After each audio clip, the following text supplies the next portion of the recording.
Halo, selamat pagi. Jumpa dengan saya, Gamel, redaktur harian Cendrawasih Pos, dalam diskusi dua arah di channel Cepos TV,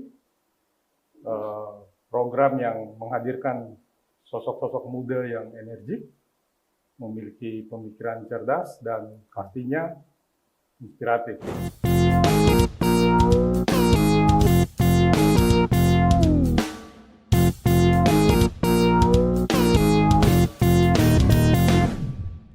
Saat ini saya kedatangan tamu, sosok muda, energik, cerdas, inspiratif, Muhammad Asari Tiris, Ketua DPR Kabupaten Sarmi.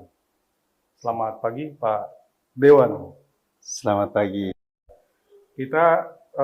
Saya ingin mencari nama yang tepat dulu, Pak Dewan, Pak Tiris, Pak Muhammad, atau yang enak apa nih? Pak Tiri saja lah. Pak Tiris ya, atau Pak Dewan itu, boleh? Atau? Karena ini menyangkut inspirasi, Pak Tiri saja Pak lah. Tiris ya, boleh. Saya senang juga. Jadi pagi ini kita kedatangan salah satu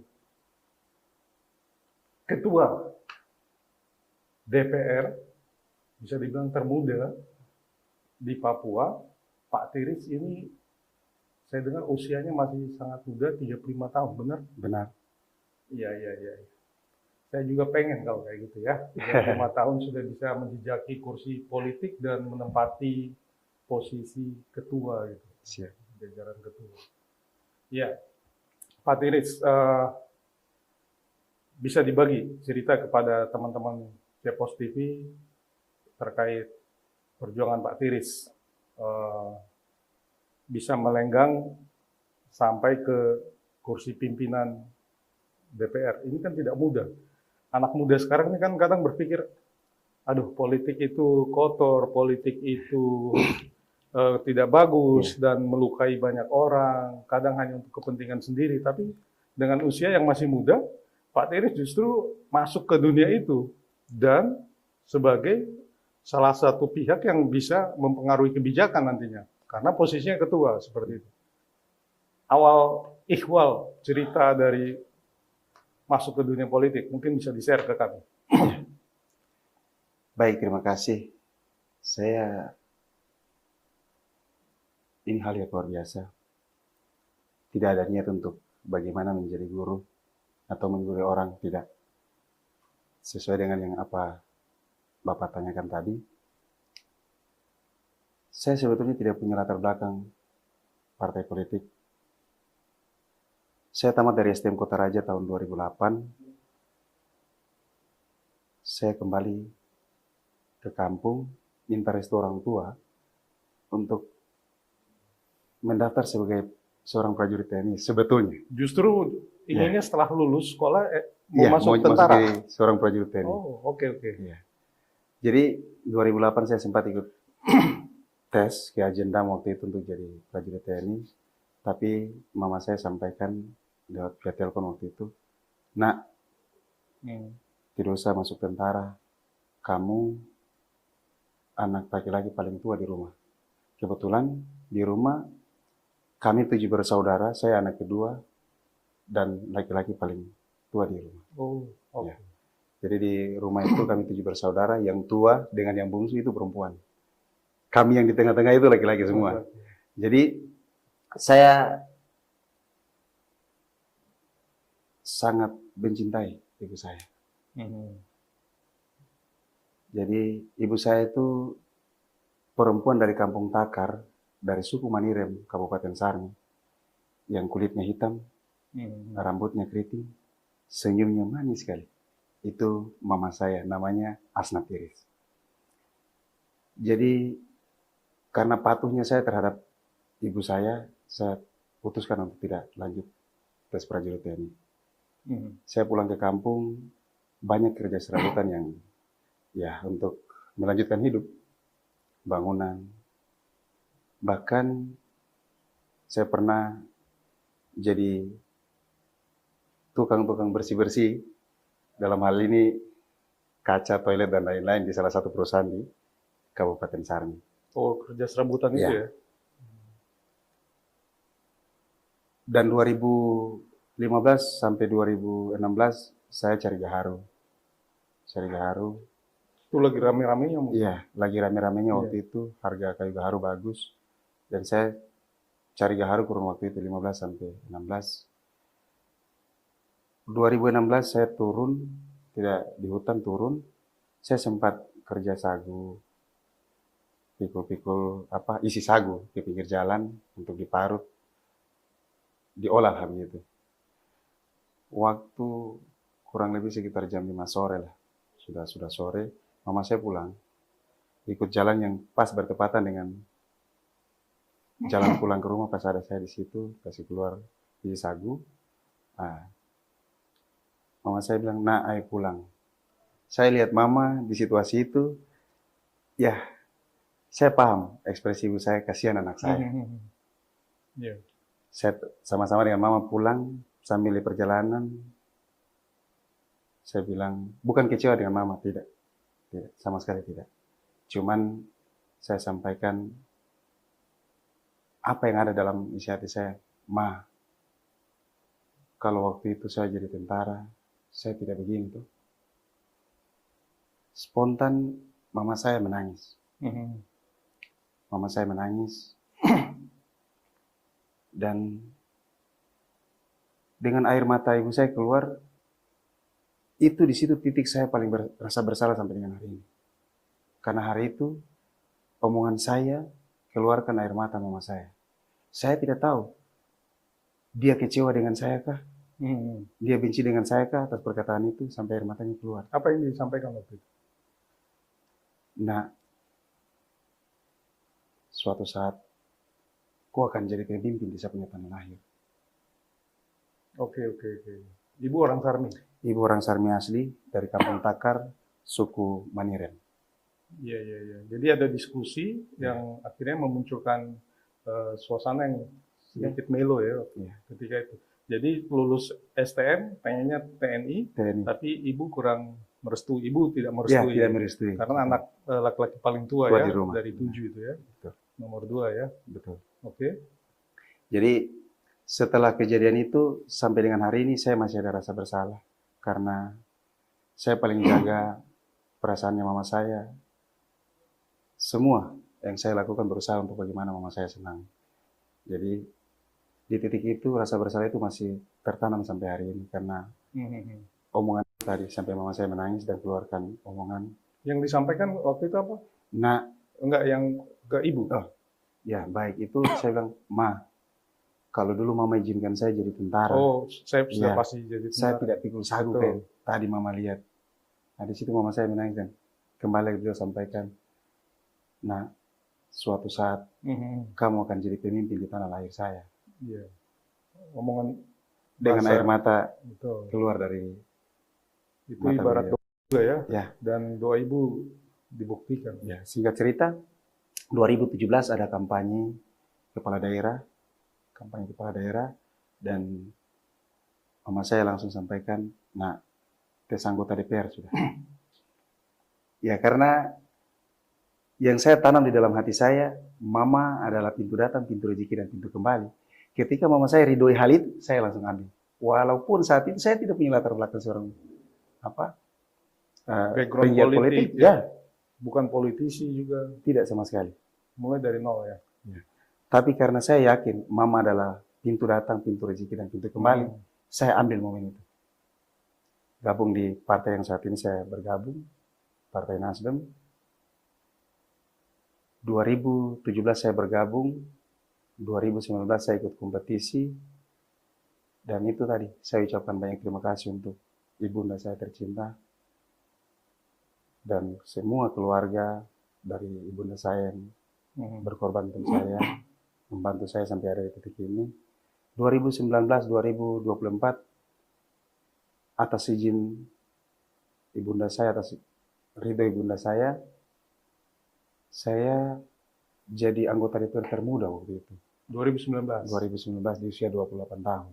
Oh, oke. Saya jadi anggota DPR termuda waktu itu. Dan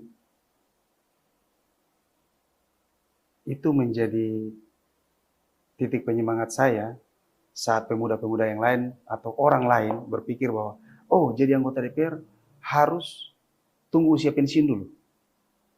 Saya pernah salah satu media, setelah saya dilantik jadi anggota DPR Termuda waktu itu, tanggal 14 tahun 14 Februari 2020, kami dilantik waktu itu, ada salah satu media tanya, apa yang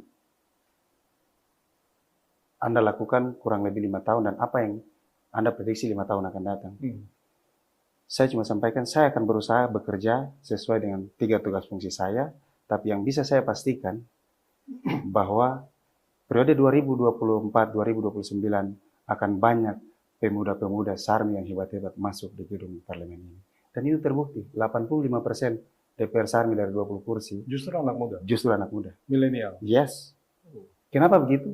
Karena saya mau sampaikan, halo, melakukan perubahan kita tunggu kita harus tua. Betul, betul. Anak muda pun bisa. Betul. Dan itu terjadi di sana. Jadi ini kalau 85% anak muda, komunikasinya lebih enak loh. Ya. Antara Saya- pimpinan dan anggota loh ya. Saya optimis untuk hal itu. Iya, iya. Ya. Jadi ada yang saya mau sampaikan di sini. Kenapa kita harus patuh, sayang kepada orang tua, terutama ibu. Sebelum saya ada di posisi saat ini sebagai pimpinan DPR Kasarmi, periode 2024-2029, 2022, saya kembali lagi 2022, mama saya sakit tumor ganas. Situasi itu, di tahun itu, COVID lagi tinggi-tingginya. Rencana saya waktu itu mau bawa mama berobat ke luar negeri, tapi memang tidak bisa dapat akses ke sana. Akhirnya saya di Rumah Sakit Siloam di Makassar. Lockdown waktu itu. Lockdown. Tapi saya berusaha untuk bawa mama saya di Makassar kurang lebih 2 bulan. Di Rumah Sakit Siloam Makassar. Singkat cerita, hari Jumat pagi dengan rasa sakit yang luar biasa karena tumor ganasnya di pipi kiri dan dari tumor ganas itu mempengaruhi matanya tidak bisa lagi melihat dengan baik. Dengan rasa sakit, beliau sampaikan, "Nak, mama minta maaf tidak ikut pelantikan kedua." Iya, Di iya. situasi yang sakit seperti itu, naluri seorang ibu, rasa sayang seorang ibu, doakan saya, nak minta maaf, mama tidak ikut pelantikan kedua. Beliau sampaikan itu di hari Jumat.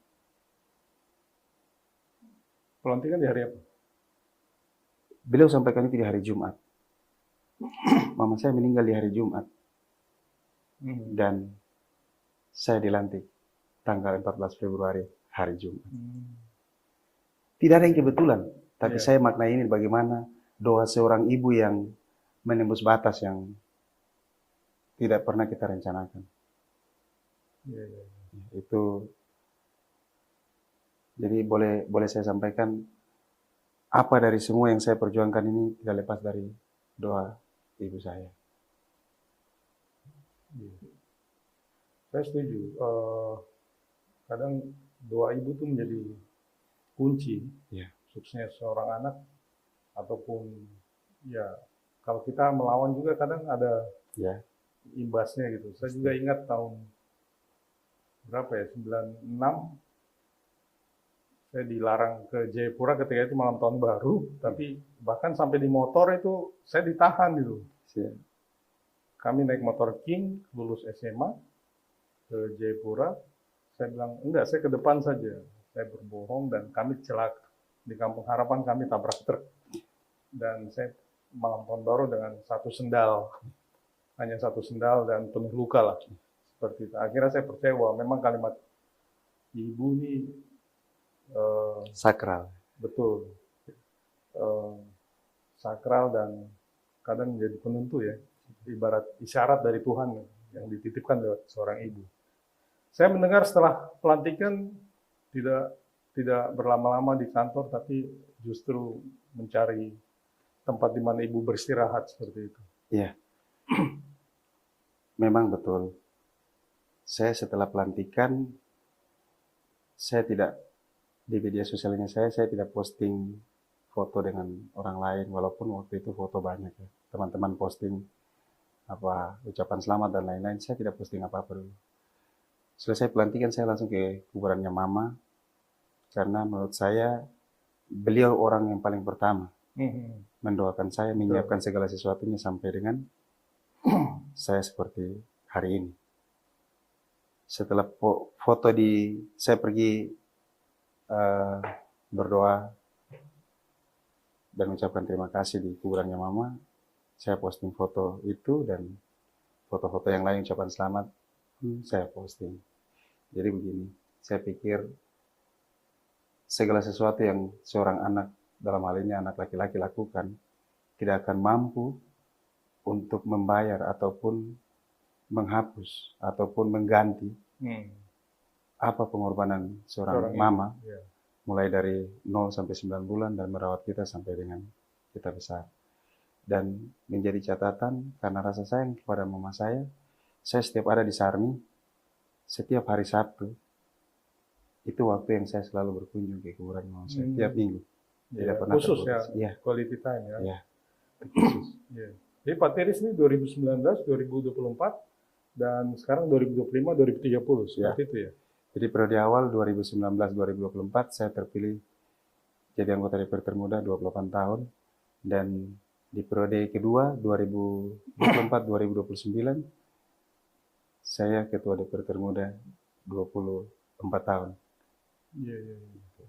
Dan itu bagian yang paling luar biasa dari ibu saya, dua ibu saya. Iya, saya awalnya pengen bertanya dengan bekal yang nol politik, belum memiliki background dan lain sebagainya, tiba-tiba masuk terus memimpin, apa sih yang bisa anak muda bikin? Kadang kan mungkin orang akan berpikir, ini paling nanti digurui nih sama yang senior-senior nih. Tapi Pak Tiris punya prinsip atau komitmen yang lain mungkin. Anak muda sebenarnya sebetulnya hal seperti itu kembali ke karakter orang itu sendiri. Kita sudah punya hak ataupun kita sudah punya jabatan yang diberikan. Tentu untuk melaksanakan tugas kembali ke karakter masing-masing. Tapi pengambilan keputusan dan lain-lain kita betul-betul harus berpihak kepada masyarakat. Kenapa pemuda hari ini banyak yang merasa partai politik kotor, partai politik seperti ini, seperti itu, dan saya pikir itu kurang tepat. Kita pemuda secara energi, secara kekuatan kita lebih unggul dari yang tua. Cuma itu tadi, kunci keberhasilan tadi sudah saya sampaikan, mama adalah pintu datang, pintu rezeki dan pintu kembali. Tapi untuk menguasai ruang itu, ada kuncinya juga. Yaitu bagaimana kita, apa yang kita ucapkan, itu yang kita lakukan, apa yang kita lakukan karena kita pernah ucapkan. Ini harus memang jadi pegangan yang kuat oleh adik-adik yang mau berkecimpung di dunia politik ataupun di dunia kerja apapun itu. Karena omongan dengan tindakan harus seiring sejalan. Sehingga kita yang tidak punya uang, tapi kan kita masih punya harga dengan rasa kepercayaan yang diberikan. Setelah kepercayaan itu diberikan, maka selesaikan, tunaikan bahwa memang kamu layak ada di posisi itu. Iya, jadi saya melihat Pak Tiris ini anggota ataupun pimpinan DPR yang sudah punya modal dasar, mendapatkan amanah dari seorang ibu dulu, kemudian beliau memimpin. Jadi kalau mau mencari wakil rakyat, paling tidak yang punya pesan-pesan seperti ini. Jadi untuk kalimat mengkhianati ataupun tidak menjalankan amanah rakyat itu bisa dijauhi gitu ya. Karena sudah ada pesan-pesan dari orang tua tadi itu ya. Iya. Nah, dengan usia yang masih muda, Pak Tiris melihat kita bicara Sarmi, anak muda bisa bikin apa di Sarmi? Potensi apa yang bisa digarap oleh anak muda? Iya. Banyak hari ini teman-teman sampai hal yang paling di bawah atau hal yang tidak kita duga, anak-anak SD pun ikut demo berkaitan Oke, dengan oke. Perpres Iya. Impres nomor 1 Satu ya, tahun Impres 2005 nomor ya. 1 tahun 2025 tentang penyesuaian anggaran. Saya pikir kami tetap mendukung program pemerintah dalam pusat ini ya. Bapak Presiden. Iya. Itu kebijakan beliau, itu maunya beliau, tidak masalah kalau kami tetap berusaha untuk bagaimana tetap jalan, program Presiden tetap jalan. Tapi itu tadi, saya berkeyakinan tidak mungkin Tuhan berikan cobaan lebih dari batas kemampuan yang diciptakan. Sarmi, setelah kami lakukan pendalaman fungsi tugas hari Senin kemarin sampai dengan hari Rabu kemarin, walaupun alat kelengkapan kami belum terbentuk, tapi saya bersyukur di Sarmi sudah ada DPR pengangkatan melalui jalur adat. DPR Oke. pengangkatan, ya, Ya, sudah DPR ada. pengangkatan. Nah, setelah balik nanti, saya dengan teman-teman DPR, terutama yang dari jalur adat, untuk berfokus bagaimana memanfaatkan potensi yang ada di Sarmi. Karena jujur, setiap kabupaten yang boleh kita cek, kabupaten yang menuju ke sejahtera itu tidak ada yang sejahtera dengan dana transfer pusat, dalam hal ini APBD. Tidak ada.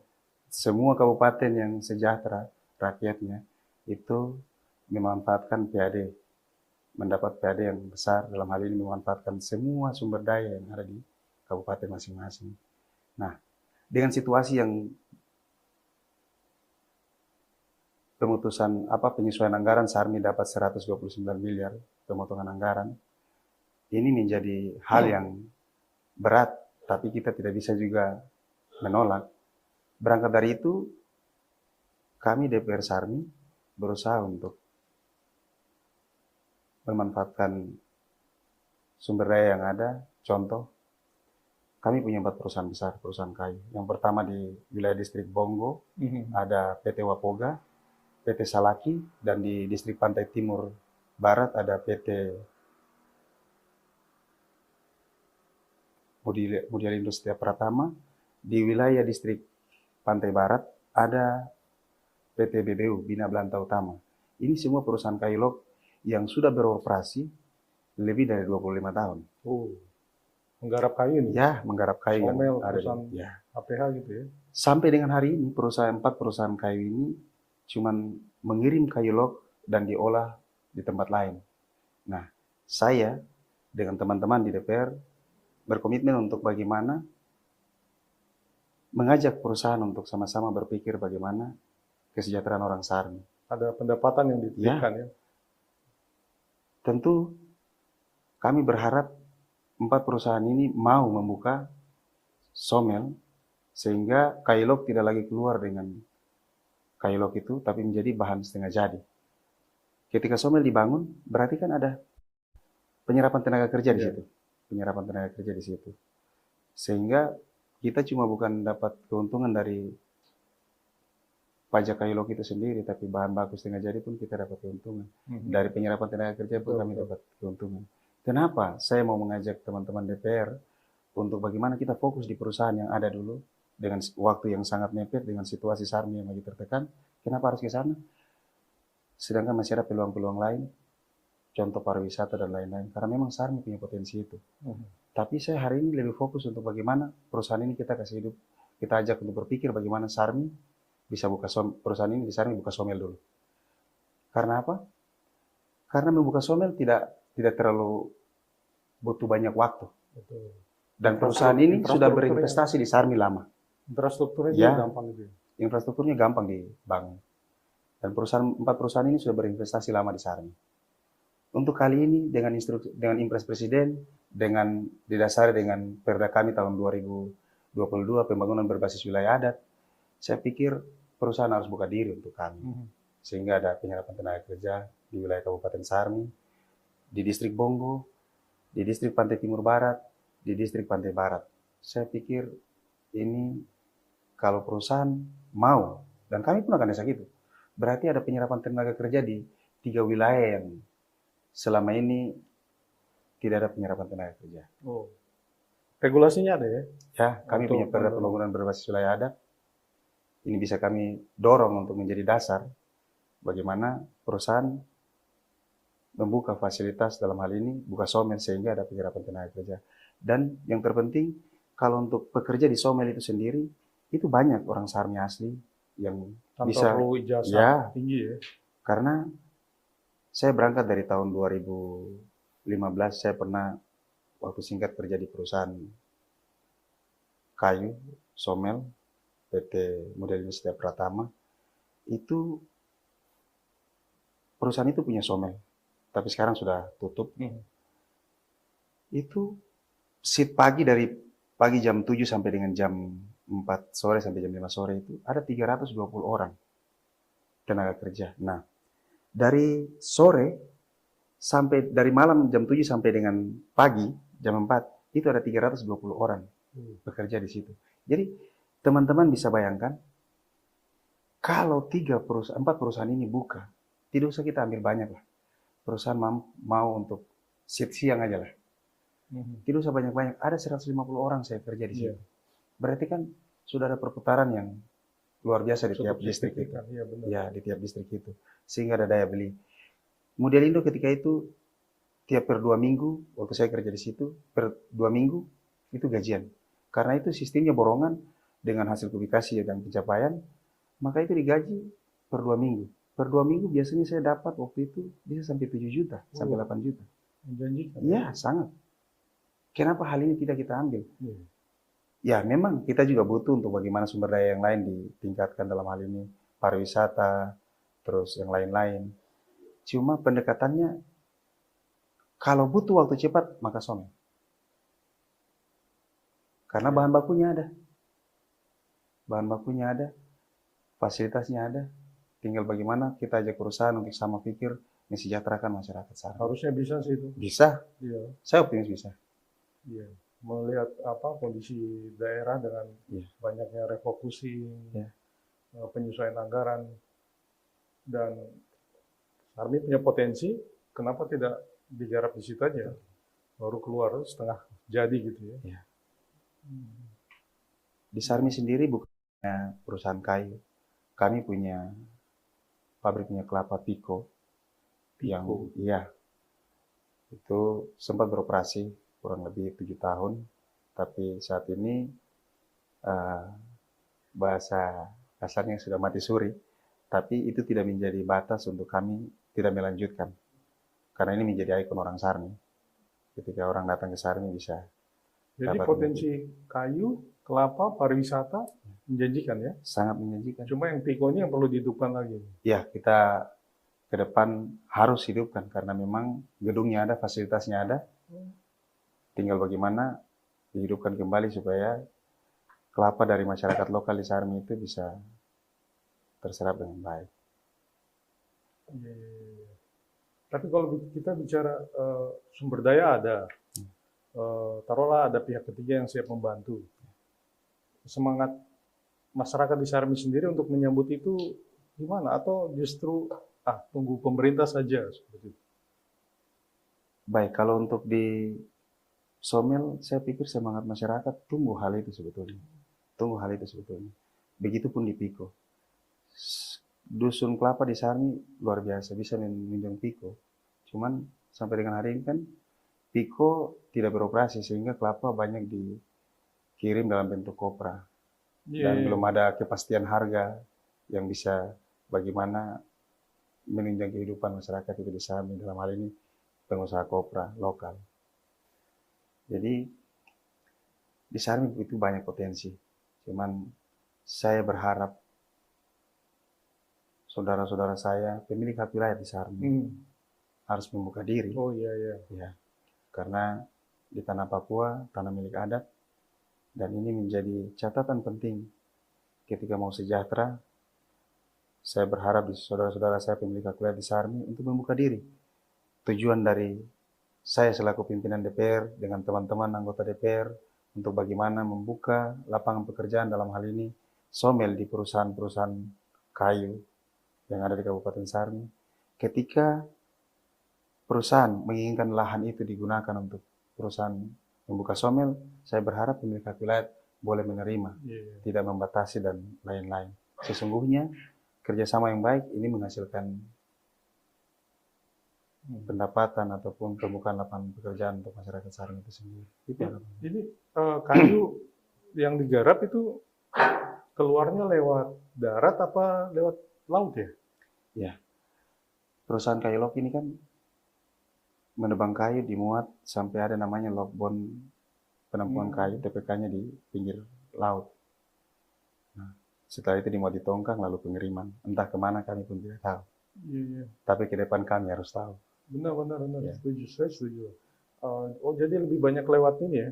Ya. Masalahnya gelondongan. Ya. Kalaupun lewat jalur darat, kasihan jembatannya ya. Banyak akses jalan yang rusak. Ya, memang ada terjadi tarik ulur, tapi semoga dalam waktu dekat itu sudah selesai. Itu di perusahaan PT Wapoga yang kurang lebih 11 km jalannya itu dia lalui jalan yang sebetulnya tidak boleh dia lalui. Tapi ke depan kita akan benahi ini supaya rutenya jelas. Ya, dengan catatan ya mungkin perusahaan buka jalan yang lain. Itu sudah kita komunikasikan dan insya Allah bisa. Jadi target awal ini bagaimana mendapatkan PAD dari perusahaan yang sudah lama beroperasi di Sarmi ya. Betul. Tapi saya dengar kan Sarmi kota ombak, pariwisatanya menjanjikan, hasil perikanan lautnya masih menjanjikan kan? Ya baik, memang Sarmi ini menurut saya punya potensi yang luar biasa dan tidak dimiliki daerah-daerah lain. Karena Sarmi baik dari pariwisata itu sendiri, punya alam yang luar biasa, punya laut yang luar biasa, punya pulau-pulau yang luar biasa, dan pulau apa ya? Liki. Ada Pulau Liki, ada Pulau Wakde, ada Pulau Armo, ada Pulau Yamna. Ini kepala dinas pariwisatanya harus kencang ini. Ya. Dan ingat, yang tadi 4 yang saya sebutkan tadi, jangan lupa Sarmi dia beda dengan tempat lain. Karena Sarmi adalah sejarah kelam Perang Dunia Kedua yang tertinggal di sana. Jadi bukan hanya bagaimana kita bisa lihat alam yang begitu luar biasa di Sarmi, bukan cuma pulau-pulau yang indah, bukan cuma hasil laut yang baik, yang melimpah, tapi juga di dalam dasar laut Sarmi itu punya catatan-catatan sejarah Perang Dunia Kedua yang terkubur di sana. Dan itu menjadi tawaran yang menarik ketika orang wisata bawah laut ya. Itu bisa digali menjadi PAD itu, pariwisatanya bisa, dari sektor kehutanannya bisa, perkebunan kelapanya juga bisa. Tinggal bagaimana ada kebijakan yang melindungi, memproteksi, kemudian dipatuhi oleh komponen-komponen tadi ya. Benar. Iya, saya tertarik. Akhirnya saya berpendapat sebenarnya masih banyak yang bisa digarap ya, potensi daerah ya. Tapi kalau Pak Tiris taruhlah nanti dengan teman-teman anak mudanya ini sudah alat kelengkapan dewanya sudah jadi dan lain sebagainya, potensi apa lagi yang kira-kira kita bisa garap PAD-nya terus? Saat ini angka PAD-nya itu berapa sih? Memang angka PAD saat ini tidak sampai dari angka 8 M. Cuman kami optimis bisa meningkat di tahun-tahun mendatang dan kami fokus untuk hal itu. Berkaitan dengan potensi yang akan diangkat untuk bagaimana meningkatkan PAD, salah satu fokus kami, pajak air permukaan, ini perlu kita benahi ke depan, karena ada perusahaan-perusahaan dan beberapa perhotelan yang sudah dibangun di Sarmi. Yang berikut, pajak alat berat yang selama ini tidak pernah dibayar di Sarmi. Ya ini mungkin kami ke depan, bukan mungkin, tapi memang ke depan, kami fokus juga ke titik yang ini, bagaimana alat berat itu bayar pajaknya di Sarmi. Karena beroperasinya di sana. Karena beroperasinya di Sarmi. Saya yakin karena memang saya juga lahir di lingkungan perusahaan, bapak saya orang perusahaan kayu. Alat berat di perusahaan itu ratusan unit. Dengan 4 perusahaan besar, saya pikir ini bisa menjadi salah satu sumber PAD yang bisa meningkatkan PAD di Kabupaten Sarmi itu sendiri. Di samping itu, ada beberapa hal yang kami perlu juga tingkatkan untuk mendapatkan PAD. Dalam hal ini, penertiban bagaimana ruko ataupun ada beberapa perusahaan-perusahaan yang sudah invest di sana, parkiran dan lain-lain. Mungkin kami lebih ke buat peraturan daerahnya sehingga semua punya legal standing untuk dijalankan. Itu sih yang. Kalau tidak nanti target 8 atau bahkan lebih itu bisa tercapai. Ya, itu bisa tercapai insya Allah dalam waktu dekat. Saya tertarik juga karena saya dengar 5 kursi DPRK ini sudah mewakili masing-masing wilayah gitu ya. Kuat sekali. Betul, memang di Papua Induk saya kurang tahu kalau di Papua yang lain. Tapi kami Sarmi sudah pelantikan DPR pengangkatan dari kursi adat, sementara wilayah lain belum. Semoga ini menjadi energi tambahan untuk bagaimana teman-teman dari kursi adat, dewan dari kursi adat ini bisa memberikan pemahaman terhadap saudara-saudara pemilik hak wilayah supaya bisa kerjasama untuk bagaimana meningkatkan PAD, membuka lapangan pekerjaan. Karena situasi yang kita sama-sama tahu bukan cuma hanya Sarmi, tapi seluruh wilayah di Indonesia terjadi penyesuaian anggaran, maka kita harus manfaatkan potensi yang ada, tidak ada pilihan lain. Lebih kreatif, inovatif ya, harus memiliki terobosan jitu, langkah-langkah cerdas untuk menggali. Betul juga, karena kalau kita hanya menyusu dana pusat ya bisa babak belur ini daerahnya. Memang kalau saya pelajari di beberapa kabupaten yang boleh dikata sejahtera, saya ambil contoh Kutai Kartanegara yang potensinya kurang lebih sama seperti Sarmi. Itu bisa sejahtera, bahkan bahasa sombongnya sejahtera sekali. Kutai ya? Kutai Kartanegara. Saya cenderung ke Kutai Kartanegara karena potensi alamnya dan lain-lain sama kurang lebih seperti Sarmi. Dan itu menjadi tantangan dan juga target kami DPR ke depan untuk bagaimana PAD kita naik sehingga membuka lapangan pekerjaan dan PAD kita naik sehingga kita tidak bergantung lagi di dana transfer pusat. Iya, dengan usia yang sangat muda menduduki posisi pimpinan DPR, masih energik, memiliki visi. Apa sih yang mau Pak Tiris titipkan? Pesan apa yang bisa Pak Tiris sampaikan kepada generasi muda, khususnya teman-teman di Sarmi lah? Ya, kalau saya ada 2 hal yang saya mau titip. Dan 2 hal ini tidak boleh dipisahkan. Yang pertama kita harus punya kunci dulu. Kunci. Yang kedua, kita harus punya kunci untuk mendapatkan ruang.